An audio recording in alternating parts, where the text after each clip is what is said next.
कांग्रेस ने बिहार विधानसभा चुनाव की तैयारियों में जुट गई है। पटना के सदाकत आश्रम में कांग्रेस के अनुसूचित जाति, पिछड़ा, अति पिछड़ा और अल्पसंख्यक मोर्चा के प्रदेश पदाधिकारियों की संयुक्त बैठक की गई है। वहीं मौके पर कांग्रेस कमेटी के अनुसूचित जाति और राष्ट्रीय अध्यक्ष राजेश लिलोटिया ने कहा कि नवादा में पीड़ित परिवारों से कांग्रेस नेतृत्व ने मुलाकात की है। दलितों पर आज भी अत्याचार हो रहा है। आज की सरकार संविधान को कमजोर कर रही है। वहीं अनुसूचित जाति, जनजाति, ओबीसी, अल्पसंख्यक मोर्चे के राष्ट्रीय कोऑर्डिनेटर के राजू ने कहा कि कांग्रेस पूरे देश में संविधान रक्षक मिशन लॉन्च करने जा रही है।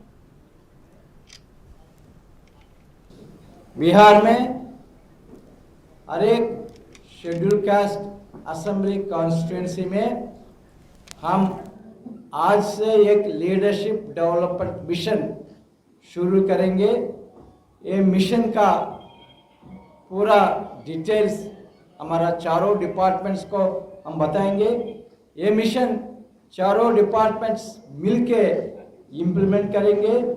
एससी कॉन्स्टिट्यूंसीज में हमारा कोशिश ये होगा, हर एक कॉन्स्टिट्यूंसी में SC, ST, OBC, minority leaders क्षेत्र स्तर पर, ब्लॉक स्तर पर, जिला स्तर पर हम डेवलपमेंट करके ये लोग उनका कम्युनिटी में काम करने का हम प्रोग्राम देंगे। आज हम बिहार के अंदर एक नई शुरुआत करने के लिए आए हैं।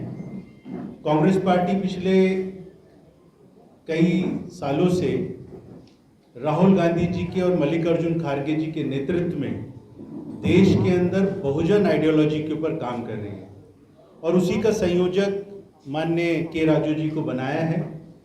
जब मैं बहुजन की बात करता हूं तो देश के अंदर ये लोग मूल निवासी हैं, बहुसंख्यक लोग हैं।